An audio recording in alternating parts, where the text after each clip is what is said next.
2월 7일 요르단과 한국 간의 아시안컵 준결승전이 치러졌습니다.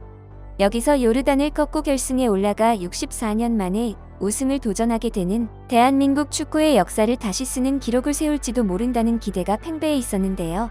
하지만 이런 기대가 무색하게도 경기 내내 요르단에게 끌려다니며 이 골을 헌납한 채 64년 만의 우승컵 도전은 아쉽게도 실패로 끝이 났습니다. 이를 두고 한국 팬은 물론 해외 축구 팬들도 이번 패배의 원흉인 클린스만 감독을 두고 엄청난 비판을 쏟아내고 있습니다. 그러나 이를 비웃듯 클린스만 감독은 인터뷰에서 사실상 사임하지 않겠다고 선언해 큰 논란이 되고 있습니다. 대표팀의 최종 성적인 4강 진출은 그 자체로 봤을 때는 좋은 성적인 것은 분명하지만 준결승까지의 그 과정은 마냥 순탄스럽지만은 않았습니다. 사실 압도적인 경기력을 바탕으로 우위를 점하는 축구를 통해 손쉽게 승리를 쟁취했다면 그도 이렇게까지 비판을 받지는 않았을 텐데요. 하지만 약팀들을 상대로 2번의 연장전을 통해 힘겹게 승리했다는 사실에 더해 준결승전에서 유효 슈팅 연계라는 말도 안 되는 굴욕적인 경기력을 선사했기에 클린스만은 역대 최악의 감독이라는 평까지 듣고 있습니다. 아시안컵 탈락을 통해 클린스만이 비판받는 요인은 크게 2가지가 있습니다. 가장 먼저 클린스만이 크게 비판받는 것은 기본 전술도 없이 연일 무전술로 일관하여 선수 개인의 기량으로만 밀어붙이는 이른바 선수빨로만 연명하는 축구를 한다는 것인데요. 아시안컵에서 한국 축구의 가장 큰 문제로 지적된 것은 대회 내내 제대로 된 전술이 없었다는 것입니다. 경기의 레퍼토리가 무전술로 이어가다가 연장전까지 경기를 끌고 간 뒤 겨우 승리를 따내는 것으로 진행되었는데요. 체력 문제가 중요한 축구에서 거듭된 연장전은 선수들의 크나큰 체력적 손실을 가져다줬고 이는 곧 준결승전 패배라는 악순환으로 이어졌습니다. 이렇게 연속된 2번의 연장전을 거듭하여 승리를 따낸 결과 한국산 좀비 축구라는 별명까지 얻었지만 연장전까지 가야 힘겹게 우승한다는 뜻까지 내포하고 있기 때문에 딱히 좋은 별명은 아닌데요. 요르단전같이 동점골이나 만회골이 절실한 상황에서도 공격에 더 힘을 싣거나 전술적 장치로 활로를 모색해 상황을 타개하려는 팀 변화의 모습이 일절 없었습니다. 이번 대회의 또 다른 탈락 요인은 부족해도 너무 부족한 감독의 선수 선발 문제였습니다. 대표적으로 강등권이었던 소속팀에서도 명단에서 제외당할 정도로 폼이 최악인 선수인 이기재를 등용했다는 것인데요. 국내에 있는 몸싸움 잘하면서 피지컬 좋은 미드필더들 중 한 명만 데려가 놓고는 경기 후반에 막판 교체용으로만 사용했다는 것은 감독의 전략안이 얼마나 부족한지 그대로 보여준다고 할 수 있습니다. 또한 준결승을 치르기 전 김민재의 경고 누적으로 인한 결장을 보완할 수 있는 선수를 기용했어야 했지만 그에 대한 대체 계획이 아무것도 없었다는 것이 가장 큰 실책으로 뽑히고 있습니다. 클린스만이 선수들 개개인의 기량에만 의존하는 전술인 해저 축구 전술로만 밀고 갔기 때문에 손흥민이나 이강인 같은 에이스 선수가 상대 선수에게 집중 마크를 당하면 끝이라는 게 문제점이었는데요. 한마디로 클린스만은 한국 축구 국가대표팀의 감독을 맡기에는 전술도 없고 선수 보는 눈도 없어 너무도 부족하다는 것입니다. 클린스만의 무능력함을 두고 해외 축구 팬들은 한국은 더 이상 외국인 감독을 쓸 필요가 없다. 그가 보인 방관 축구는 가히 최악이라고 말할 수 있으며 선수들 기용하는 방법도 모르는 감독은 있을 수 없다. 한국 축협은 당장 그를 해임시키고 더 좋은 감독을 하루빨리 찾아야 할 것이다. 축구 선수 출신인데도 어떻게 축구 감독 하나 제대로 하지 못하는지 이해가 전혀 가지 않는다. 그는 슈틸리케보다 더 안 좋은 감독인 것 같다. 내가 보기에 그는 한국의 역대급 최악의 감독이라고 생각한다. 좋은 선수들을 가지고 이렇게밖에 못한다는 것이 그의 수준을 나타낸다.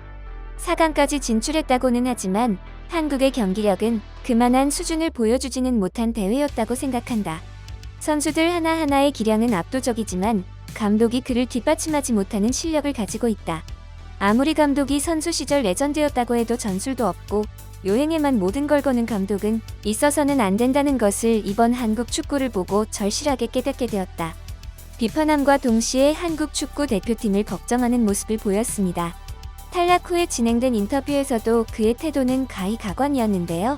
대뜸 8강전에서 탈락했던 일본의 성적과 비교하며 한국이 우위에 있다고 자랑을 하는 것은 물론 자신의 모자란 실력을 반성해도 모자란 판국에 뻔뻔하게 자진 사임에 대한 돌직구성 질문에는 거부하는 태도를 보였고 이내 분석을 하겠다며 자주 가지도 않는 한국으로 귀국하겠다며 없어질 대로 없어진 이미지 챙기기를 보여주는 태도를 보였습니다. 이어서 북중미 월드컵을 언급하며 화제를 돌려 책임을 회피하는 듯한 모습을 보여 감독으로서 자질이 없다는 건 역시 여실히 드러났습니다. 그의 뻔뻔한 태도에 팬들뿐만 아니라 각종 축구 관련 방송인 및 유튜버들 그리고 각종 언론들도 서로 앞 다투어 그를 비판하고 있는데요. 심지어 탈락했음에도 웃는 모습이 카메라에 잡히면서 팬들의 분노를 또 다시 유발하고 있습니다. 얼마나 최악인지 그동안 역대 최악의 감독으로 지목되어 온 올리 슈틸리케 감독도 클린스만에 비하면 양반이란 목소리도 심심치 않게 나오고 있습니다. 이번 인터뷰를 통해 그는 한국 대표팀 감독을 맡을 자격이 더 이상 없다는 것이 사실상 증명되었습니다. 경기 종료 직후 손흥민이 평상시와는 다르게 울지도 않고 멍하니 서서탈하게 허공만 바라보는 모습이 카메라에 포착되어 많은 이들의 안타까움을 사고 있어 더욱 안타까운 상황인데요. 인터뷰에서 손흥민은 앞으로 자신이 대표팀을 계속할 수 있을지 모르겠다라며 마치 은퇴를 시사하는 듯한 발언을 이어갔습니다. 클린스만이 인터뷰에서 보인 태도를 두고 해외 축구 팬들은 한국은 저런 못하면서도 뻔뻔한 감독을 경질하지 않고 뭐하나? 우리나라였으면 저 인터뷰 후 클린스만은 계란을 맞았을 것이다. 가만히 있는 일본은 왜 비교하는 건지 모르겠다. 적어도 일본은 1점 차로 탈락했는데 한국은 득점하지도 못했다. 덕분에 손흥민이 국가대표 은퇴를 시사하게 되는 최악의 결말을 맞이할지도 모르겠다. 나라면 부끄러워서 인터뷰 때 고개도 제대로 들지 못하겠다. 지금 상황 파악을 못하는 것인지 모르겠지만 한국인들의 분노를 잠재우기 위해서는 그가 자진 사퇴하는 것밖에 없다. 이제 와서 열심히 하겠다고 이미지 챙겨서 뭐 하자는 건지 모르겠다. 한국에 잘 가지도 않는 걸로 유명한 사람인데 한국에 가겠다고 뻔뻔하게 거짓말까지 일삼을 수가 있는가? 한국인 입장에서 잘못해놓고 실실 웃는 클린스만의 모습을 보면 화가 나는 것은 당연한 일이다. 물상을 지어도 모자란 판에 웃기까지 하는 것은 아무 생각 없어 보인다. 손흥민이 국가대표를 은퇴하려는 것도 어느 정도 이해가 간다. 자기 나라 감독이 저 따위니 열심히 할 생각도 사그라들 것이라며 비판의 목소리를 이어갔습니다. 이번 대회를 통해 아무리 좋은 선수를 데리고 있어도 제대로 된 감독이 없다면 우승할 수 없다는 사실이 다시 한번 증명되었고 클린스만의 단점과 민낯이 대한민국 대중들에게도 여실히 드러난 충격적인 대회였다고 할 수 있습니다.